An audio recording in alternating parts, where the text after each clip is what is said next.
హైదరాబాద్ కీర్తి కిరీటంలో మరో కలకీతురాయి చేరింది. హుసేన్ సాగర్ తీరంలో తెలంగాణ అమరవీరుల జ్యోతి ఆవిష్కరణకు సిద్ధమైంది. ఈ నెల 22న ముఖ్యమంత్రి కేసీఆర్ అమరవీరుల జ్యోతిని ప్రారంభించనున్నారు. తెలంగాణ కోసం జరిగిన పోరాటంలో ప్రాణాలను అర్పించిన అమరవీరుల జ్ఞాపకార్థంగా ఈ భవనాన్ని తెలంగాణ ప్రభుత్వం ప్రతిష్టాత్మకంగా నిర్మించింది.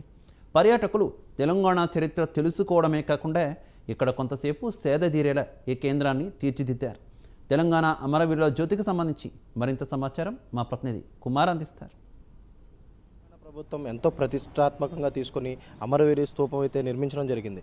ఎంతోమంది త్యాగాల మధ్య తెలంగాణ సాధించుకోవడంతో తెలంగాణ సీఎం కల్వకుంట్ల చంద్రశేఖరరావు ఎంతో ప్రతిష్టాత్మకంగా అమరవీరుల స్తూపం అయితే నిర్మించడం జరిగింది. ఈ అమరవీరుల స్తూపం ఎల్లుండి 22వ తారీఖున సీఎం కేసీఆర్ చేతుల మీదుగా ఓపెన్ చేయడం జరుగుతుంది. మొత్తానికి తెలంగాణ అమరవీరుల జ్యోతి తెలంగాణ కోసం జరిగిన పోరాటంలో ప్రాణాలు అర్పించిన అమరవీరుల జ్ఞాపకార్థం ఈ భవనాన్ని తెలంగాణ ప్రభుత్వం ప్రతిష్టాత్మకంగా రాష్ట్ర రాజధాని హైదరాబాద్ హుసేన్ సాగర్ సమీపంలో లేక్ వ్యూలో నిర్మించడం జరిగింది. తెలంగాణ ప్రత్యేక రాష్ట్రం సాధన కోసం 1969లో జరిగిన తొలిదశ ఉద్యమంతో పాటు మలిదశకి అవినిత్యం ప్రేరణగా నిలిచిన అమరవీరుల జ్ఞాపకార్థం యావత్ ప్రపంచానికి స్ఫూర్తిగా నిలిచేందుకు శాశ్వత చిహ్నాన్ని ప్రభుత్వం నిర్మించడం జరిగింది. తెలంగాణ రాష్ట్రం ఏర్పడిన తర్వాత అమరవీరుల జ్ఞాపకార్థం అత్యాధునిక స్మారక భవనాన్ని ఏర్పాటు చేయాలని ముఖ్యమంత్రి కల్వకుంట్ల చంద్రశేఖరరావు అయితే నిర్మించడం జరిగింది.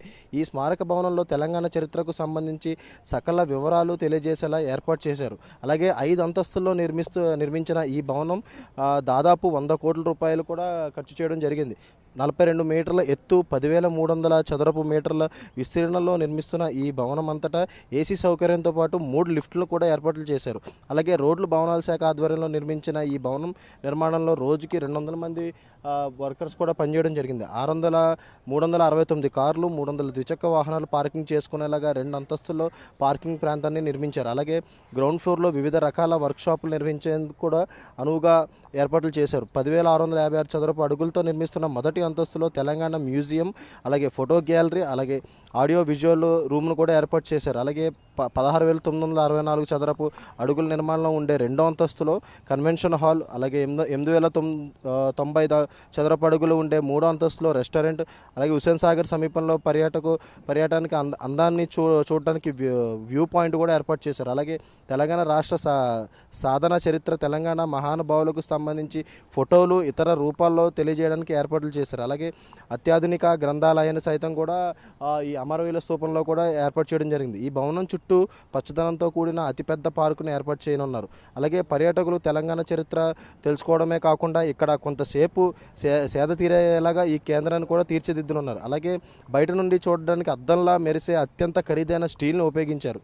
ఒక అతుకు కానీ వెల్డింగ్ కానీ కనిపించకుండా దీని అవుట్లుక్ నిర్మించడం ఇది ఒక ప్రత్యేకతనే చెప్పచ్చు. ఈ అద్భుతమైన తెలంగాణ అమరవీరుల జ్యోతిని ఈ నెల 22వ తేదీన రాష్ట్ర ముఖ్యమంత్రి స్వయంగా ప్రారంభించనున్నారు.